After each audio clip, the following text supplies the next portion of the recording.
Obrigada. Muchas gracias. E nós vamos continuar no tema, porque a Cláudia Fonseca vai nos falar da junção entre feminismo e tráfico. Não, em primeiro lugar, eu quero dizer como eu estou contente de estar aqui festejando os 20 anos de Pagu com vocês. Eu insisto que parte desse espírito feminista é de acolher e encorajar jovens pesquisadores em todos os ramos. E eu, quando cheguei no Brasil, 35 anos atrás, ou mais, não lembro, eu lembro que quem me recebeu foram pessoas como Albertina da Costa, na Fundação Carlos Chagas, a Suma, foi Marisa Correio, no Núcleo Pagu, e outras pessoas nessas redes de estudos feministas, quando, na verdade, eu não encontrava um lugar, eu me sentia mal compreendida e tal. E foi uma acolhida, um encorajamento. Então, eu insisto que foi um encorajamento dessas colegas do ramo de relações de gênero, estudos da mulher, naquela época que a gente chamava da mulher, e ainda, como eu disse, eu trabalhava ainda com mulher e classe, quando na verdade hoje trabalhamos com gênero e diversidade, que inclui raça e orientação sexual e todas essas coisas, mas tem um determinado espírito que me deu gosto pela vida acadêmica. E a sensação de que, de alguma forma, estávamos indo numa direção interessante, em termos analíticos e políticos. E eu acho isso uma coisa fundamental a dizer. Hoje, os grupos de estudos feministas se multiplicaram em praticamente todas as áreas, se reciclando para novos temas de sexualidade e direitos. E eu gostaria de poder falar de tudo isso, de fazer uma homenagem a essa multiplicidade. Felizmente, há outras pessoas que me precederam hoje, que estavam falando dos movimentos hoje, mais antigos e mais novos. Então, eu pensei, eu vou falar de uma coisa mais original. Dessa junção entre o feminismo e o tráfico de mulheres. E, na verdade, eu fiquei encantada, de certa forma, porque me parece que Dolores deu as respostas a todas as perguntas que eu estava levantando aqui. Então, vocês vão ver muitas ideias semelhantes, mas é parte do nosso recado, que às vezes coisas são repetidas, devem ser.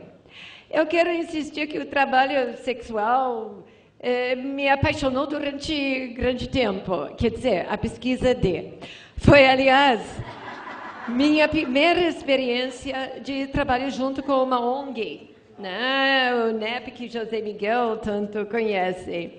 É interessante porque até esse momento na minha carreira, foi nos anos 90, eu tinha feito uma decisão muito consciente de não trabalhar com organizações, ONGs e associações de bairro, porque eu achava, de forma muito ingênua, que as pessoas seriam mais autênticas se eu falasse com eles separadamente.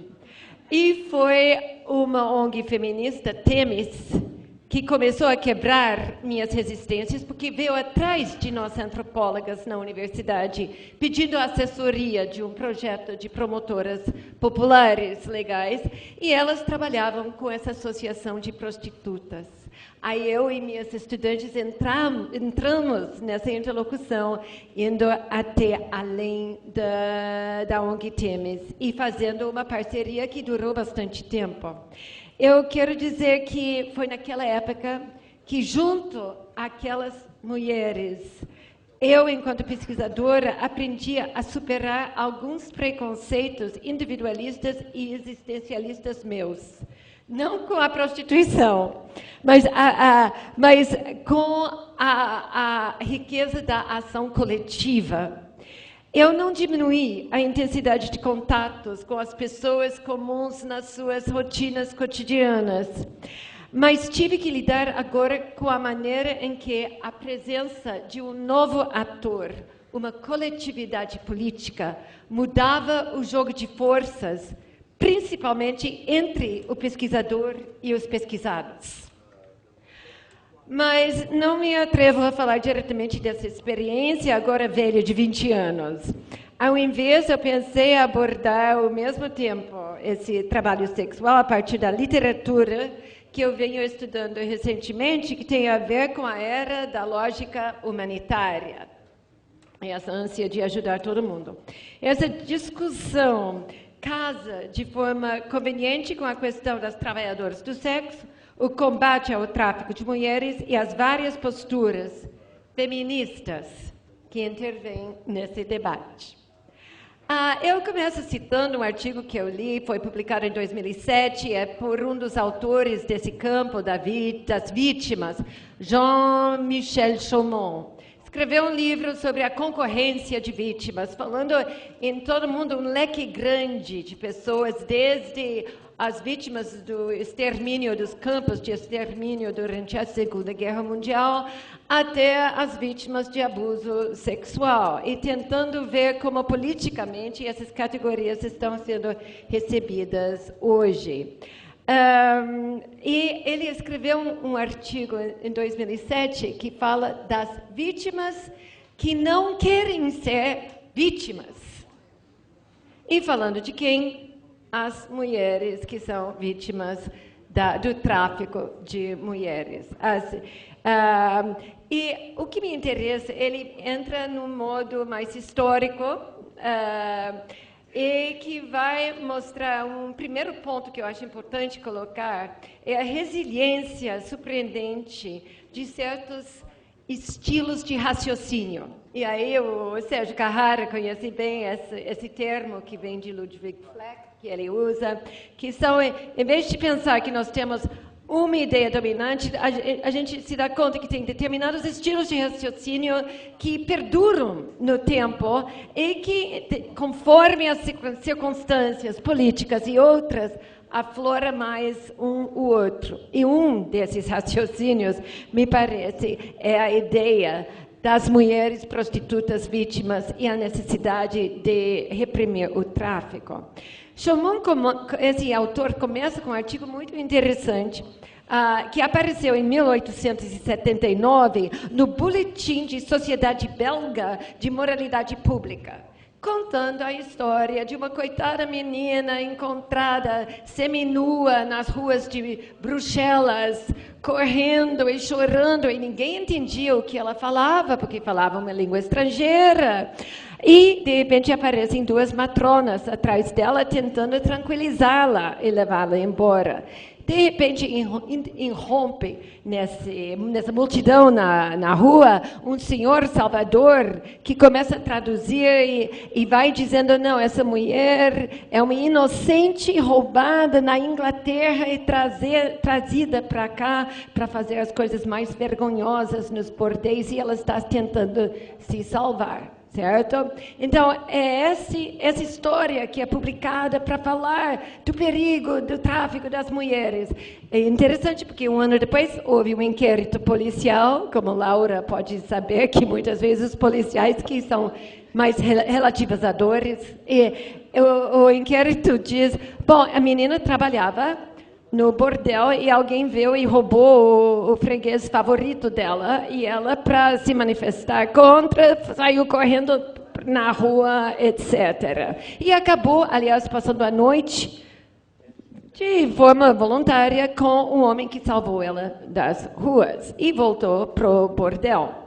Mas o que é interessante, que não é a sequela dessa história que aparece em qualquer lugar, é a história do perigo para a menina inocente.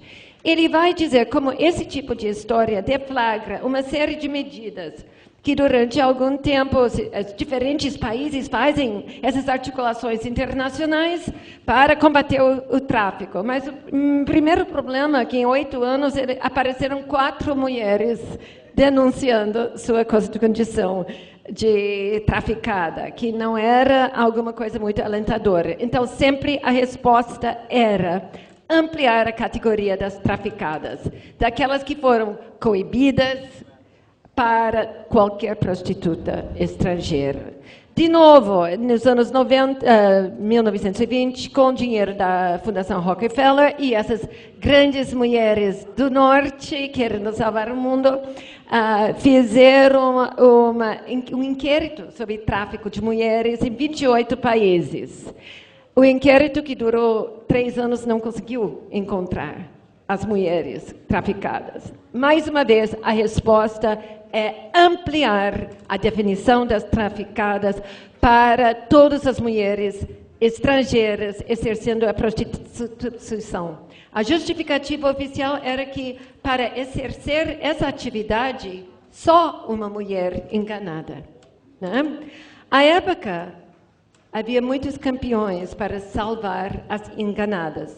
E aí, Chaumont vai sugerindo as diversas forças. Os católicos conservadores encontravam na prostituição uma prova da decadência moderna. Para os socialistas, era a prova da ferocidade capitalista. Para as feministas, prova da dominação masculina. Os policiais, procurando maior peso nas suas atividades internacionais, também tinham motivos, etc. E o autor vai dizer, antes do que um pânico irracional, o escândalo em torno do tráfico de mulheres revelava a racionalidade de atores bem organizados e recrutados no seio das elites políticas e sociais.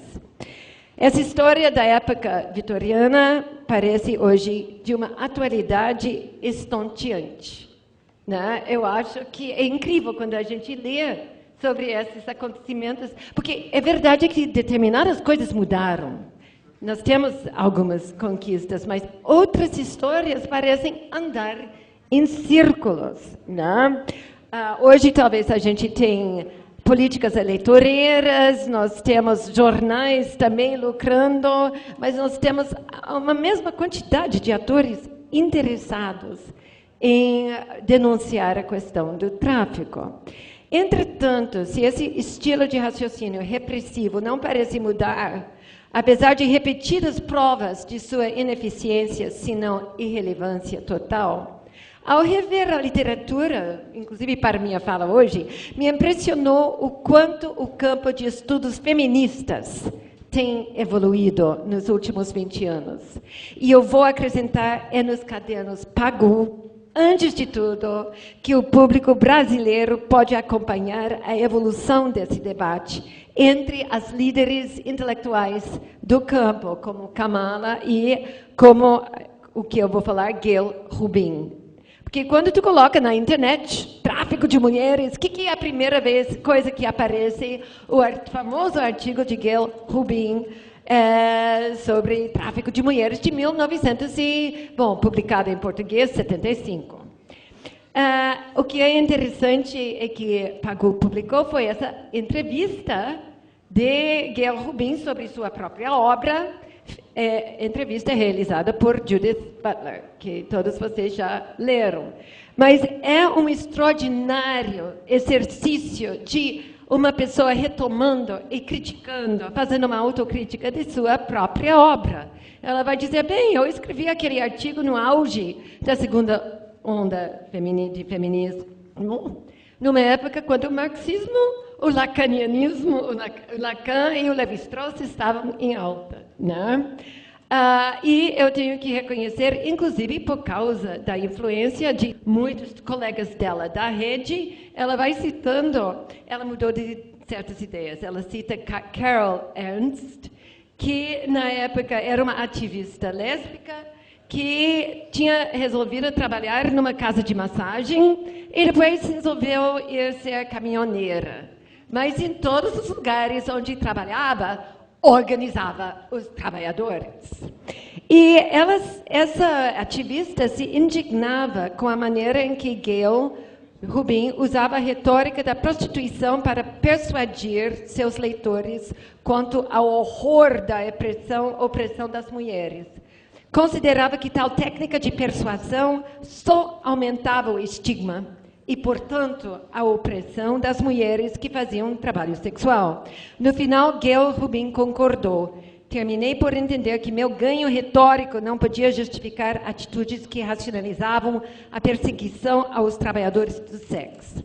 Essa reviravolta da autora canônica do tráfico de mulheres mostra uma grandeza de espírito, uma capacidade de crescer com o debate que, ao meu ver, caracteriza o campo de estudos feministas.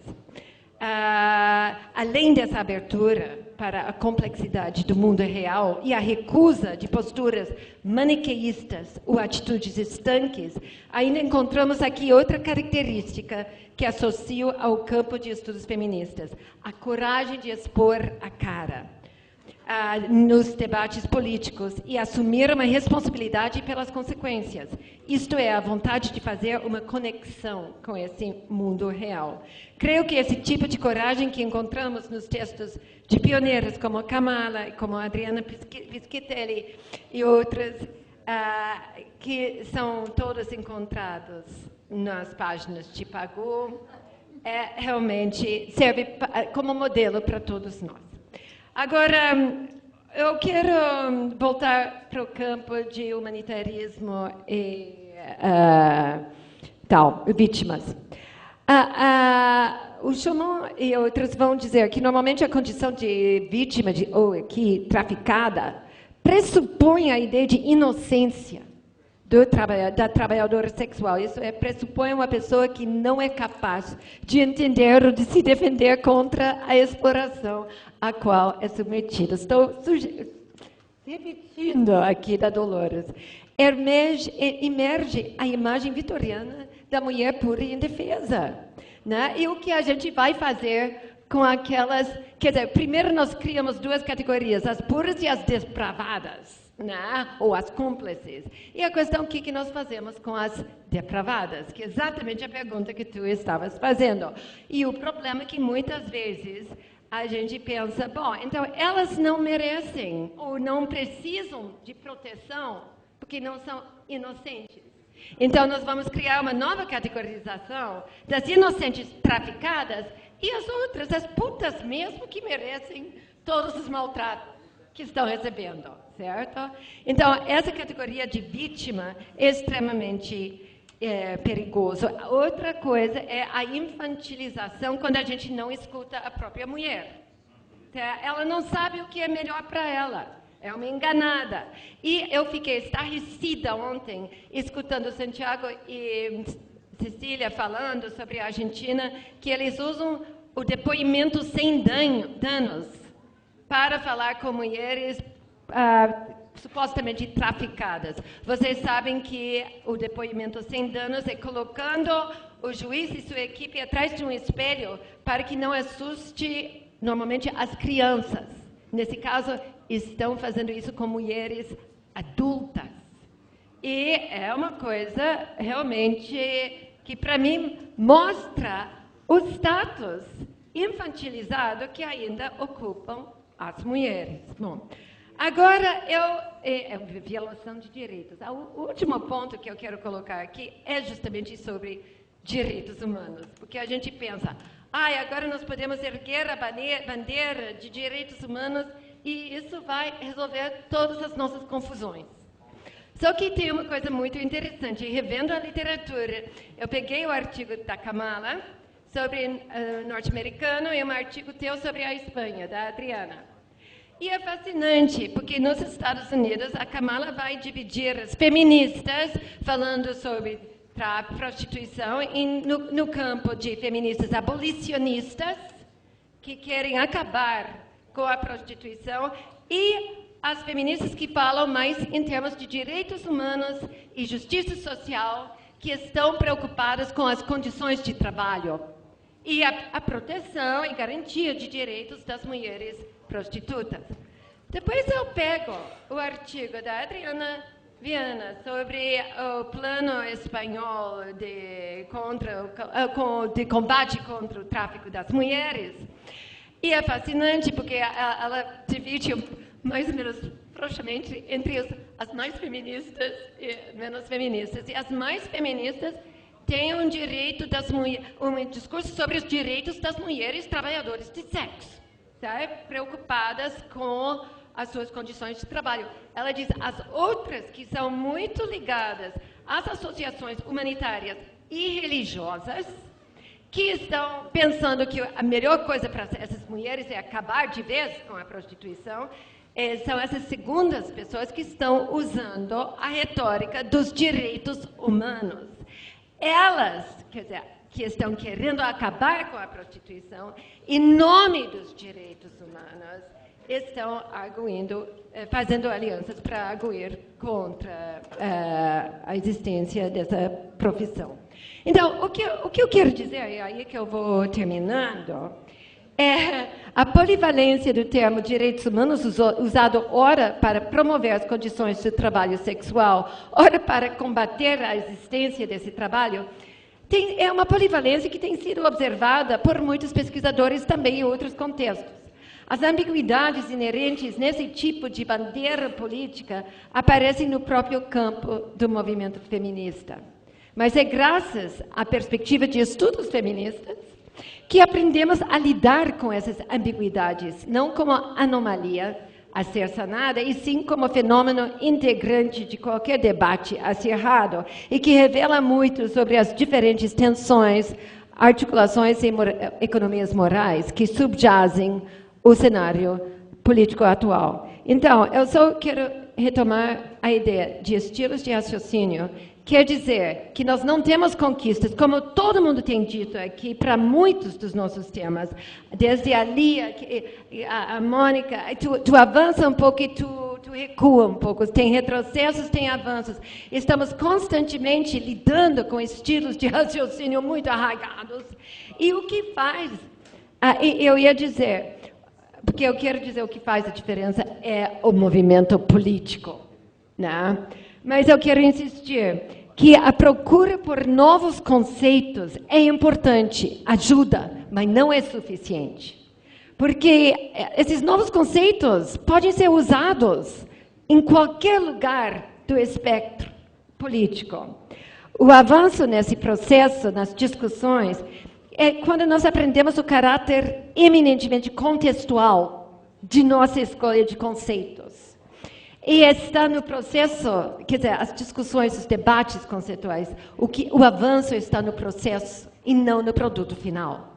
Né? Que também a ideia que está inacabado, como tem dito Mônica. Reconhecer o caráter contextual da escolha de nossos conceitos implica necessariamente em reconhecer os embates políticos que circundam nossos temas de pesquisa. Chama atenção para a necessidade de estudar as articulações concretas desses embates e aprender técnicas para acompanhar os resultados de nossas pesquisas para dentro da arena do político. Acho que essa é uma das grandes lições do feminismo para os estudos feministas. Pensar estrategicamente e apostar em ações coletivas, não só dos oprimidos, constantemente encorajados a se organizarem em movimentos, mas também ações coletivas dos pesquisadores. É como eu falei no início, essa particular combinação de pensamento crítico e engajamento que tenho como legado da junção de feminismo e estudos feministas. E é no núcleo de pesquisa PAGU e outras, como Nix Clan e Brasil afora, que encontramos o exemplo vivo dessa tradição.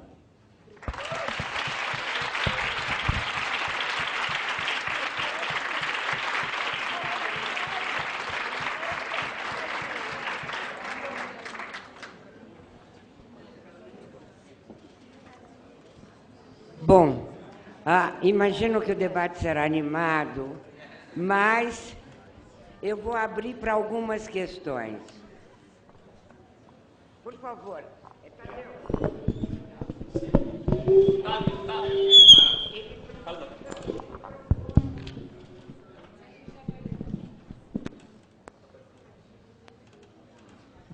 Ok, eu vou fazer uma pergunta que vários dos meus interlocutores têm ouvido aqui, ó.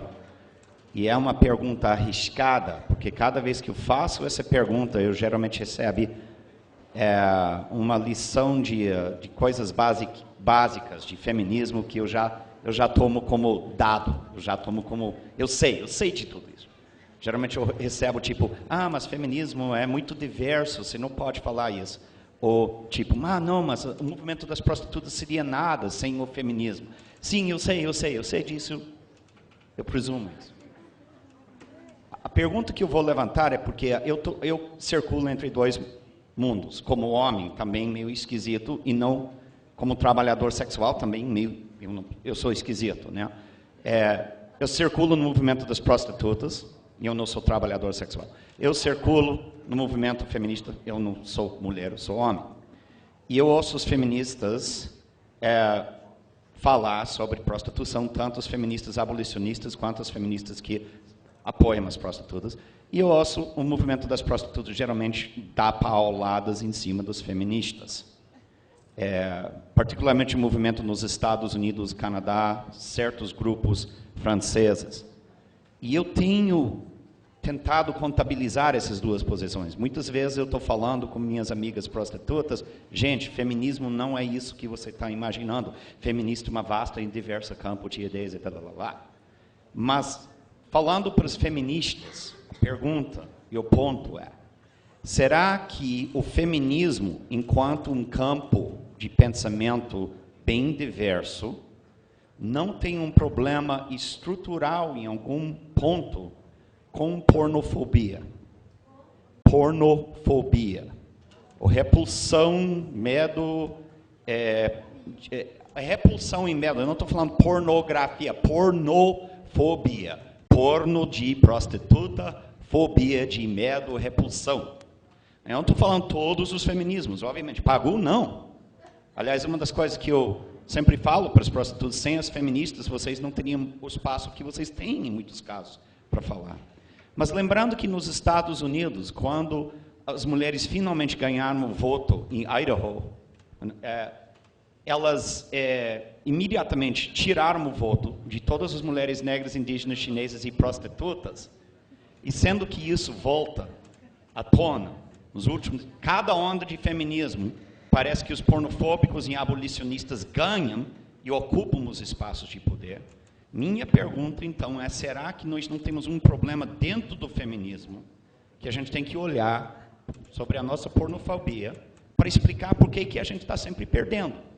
Por que nosso feminismo nunca, quase nunca, ocupa posições de poder ou determina as leis, né? Então, eu gostaria de ouvir o que vocês têm a dizer sobre isso.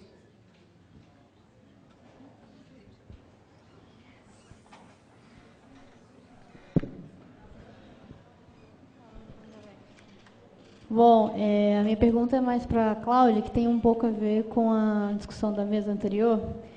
Eu trabalho há 3 anos na Secretaria Nacional de Juventude e tenho acompanhado um pouco o feminismo jovem, né?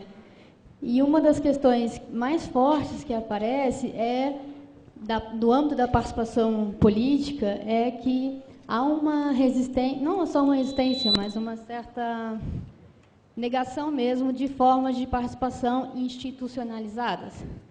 A juventude tem apostado mais em ações diretas, em coletivos, em produtos mais concretos e visíveis de um certo imediatismo do que numa articulação política mais ampla e integrada, né?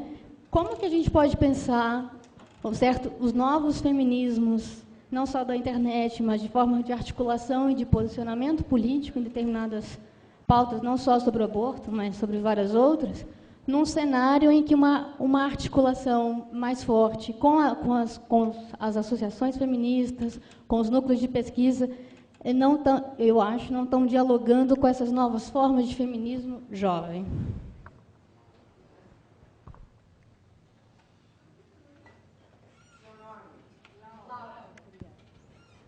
Boa noite, eu sou Ana. Queria fazer 2 provocaçõezinhas e depois uma pergunta à mesa. E a primeira provocação vem um pouco do que eu li da Preciado. Estou me fazendo clara? Não. Falo mais alto? Então, vou falar mais alto agora. Desculpa. Então, vou fazer 2 provocações e depois a minha pergunta. 2 comentários, depois a minha pergunta. Primeira provocação é um pouco do que a Preciado fala, Beatriz Preciado, e ela, em das leituras que eu fiz dela, ela escreveu o seguinte, que as feministas, por que as feministas não defendem os direitos de intersexo, por exemplo, e outras questões? E aí ela diz que o motivo disso, dessa luta por si só, dessa defesa dos intersexos, colocar em questão a própria categoria de mulher. E a segunda provocação que eu queria colocar vem de um debate que eu tive com algumas amigas minhas, e a gente chegou à conclusão, obviamente, colocando diversas leituras, diversas influências que a gente teve, de que a própria palavra, a própria categoria de mulher é uma categoria muito racializada. E eu queria perguntar a vocês, levando em conta essas 2 provocações e o que vocês falaram sobre a gente estar num processo, né? Feminismo ser e não ser é um processo que não, o importante não é o fim. E eu queria perguntar para vocês, nesse processo que vocês estão agora, nesse momento, sobre o que o feminismo não fala e sobre o que ele deveria falar. Obrigada.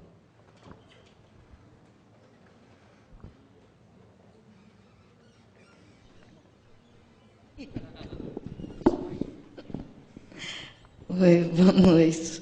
Eu sou Magali, sou uma promotora legal popular e acho que o feminismo também dá conta das mulheres populares se apropriarem desse movimento que é de todas, né? Então, eu queria pontuar isso e queria fazer uma pergunta, embora a mesa não tenha brasileiras, né?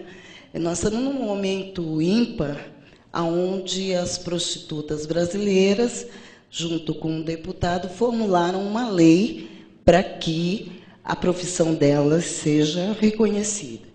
Como eu não acredito que a academia é neutra, né? Acho que a gente tem um lado, e se a gente não se posiciona politicamente, nós estamos favorecendo o outro lado, né? Então, eu queria pensar e refletir com vocês como é que a gente, né, no caso não eu, vocês que são acadêmicos, se posicionam com relação a essa proposta que vem das próprias prostitutas, né? E nós sabemos que o feminismo hoje no Brasil ele está adido muito nessa questão, né?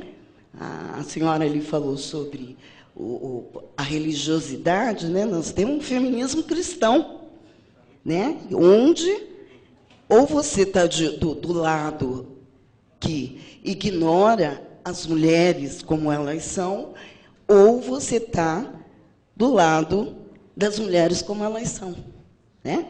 Prostitutas, negras, deficientes, físicas, né? Enfim, com pobres, né? A gente fala que a pesquisa diz que a pobreza é negra e pobre, né? E a gente não se dá conta disso. Então, eu queria saber, né, dos acadêmicos brasileiros, como é que a gente se posiciona, né, com relação às prostitutas e com relação a todas essas questões que estão aí, inclusive questão eleitoral, aonde 2 mulheres, visivelmente com lados opostos, se colocam como candidatas. E isso, para mim, significa dizer que nós não somos neutros, de forma alguma, né? E assim, a mesa não tem brasileiras, mas eu gostaria que alguém da academia aceitasse essa minha provocação, né? Acho que é um pouco isso.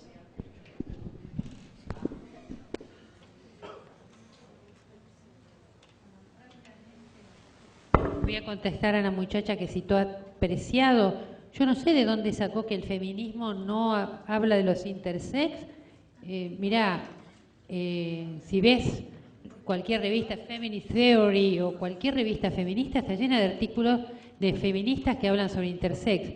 Ahora, a su vez, al menos el representante intersex en Argentina, un poco que insulta a quienes hablan sobre su colectivo y habla él en general.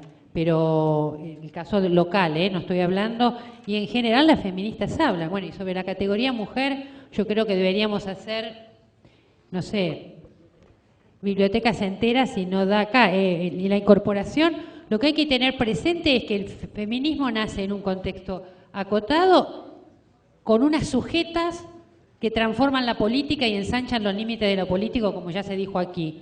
Y a medida que luchan, quienes se sienten fuera, se los va incorporando. Y si vamos a hablar de la mujer negra, como se llamaba en esa época, que no existía eso políticamente correcto de afrodescendientes, se decía The Black is Beautiful, está el maravilloso manifiesto del río Combahee, que es de la década del 70. Entonces, digamos, se van incorporando nuevos sujetos al feminismo.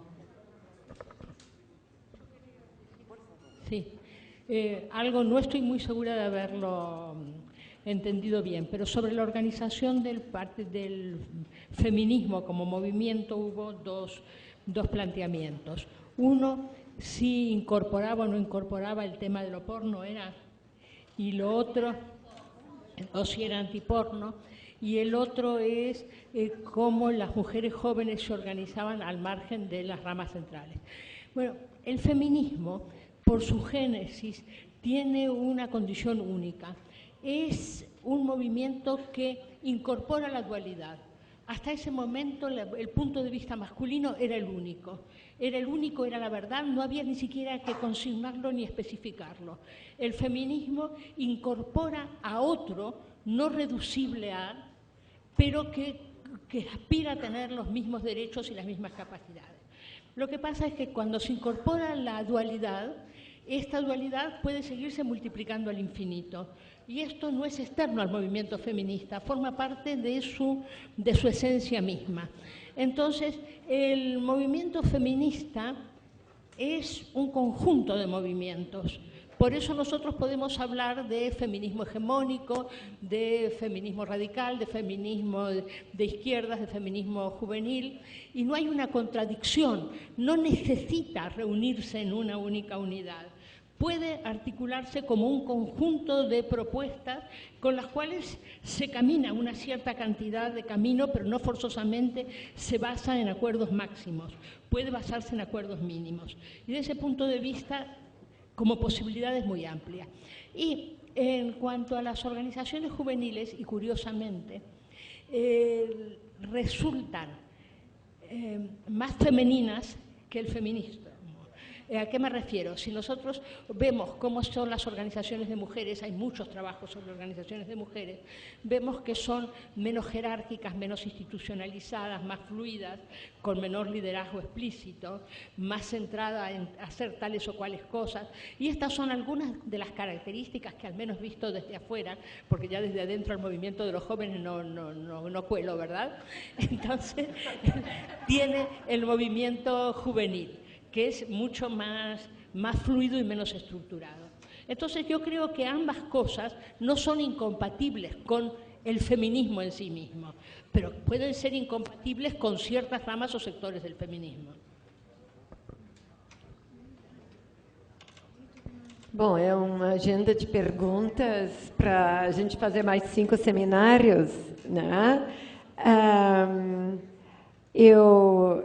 A maior parte já foi respondida, mas eu fico muito provocada pela questão das formas diferentes mesmo de engajamento político. Para onde levar primeira questão que eu quero insistir, não só que eu sou brasileira, mas que eu sinto que a maioria de nós nos posicionamos em todos os textos que nós escrevemos. Eu acho que a ideia da neutralidade acadêmica morreu assim, umas décadas atrás, e especialmente entre as pessoas que participam destes estudos feministas, mas não são sempre posturas que são absolutamente monolíticas. Não é o que a Lia estava falando hoje, criticando a ideia da imposição moral. todo mundo tem que concordar comigo, mas são reflexões constantemente no sentido de provocar e manter aberto muitas discussões que são fechadas prematuramente. Então, nesse sentido, eu devolvendo a pergunta para ti, porque é verdade que eu não entendo dessas novas formas. Eu vibro um pouco com a ação direta. Eu estou lendo as coisas de Greber, não sei o quê, ação direta, antropologia mas eu não entendo, e em particular eu acho que tem que fazer a pergunta constantemente, quais são as consequências, o que tem efeito, como e quando. E talvez não ser miope, não a curto prazo, também a longo prazo, em todos os níveis, mas é essa análise que a gente tem que fazer. Onde que nós estamos levando as nossas ideias, as nossas discussões e como que estamos participando. Eu acho que a pergunta perfeita é que entra nas nossas maneiras de reivindicar uma postura, inclusive politicamente consequente. E eu só quero enfiar um pouco, eu estava dizendo ontem, o feminismo trata e não trata. Bom, primeiro, não é um feminismo, eu acho que tem um espírito dos estudos feministas. Hoje em dia está muito na moda. Todo mundo, eu fui agora para um colóquio internacional sobre estudos da ciência com gringos e todo mundo levantava dizendo, porque eu sou herdeiro de estudos pós-colonialistas e feministas. Era uma ladainha. Todo mundo dizendo a mesma coisa. Bom, então, eu não sei mais exatamente quais estudos feministas e eu não quero cair nessa armadilha.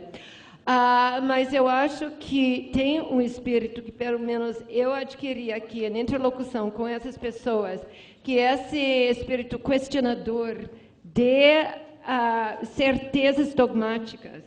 E onde eu encontro, eu acho que eu levei, não é uma coisa que o feminismo talvez não fale, nem todo o feminismo, ou talvez não o feminismo hegemônico, mas, por exemplo, eu lido muito com crianças, infância e políticas públicas para a infância.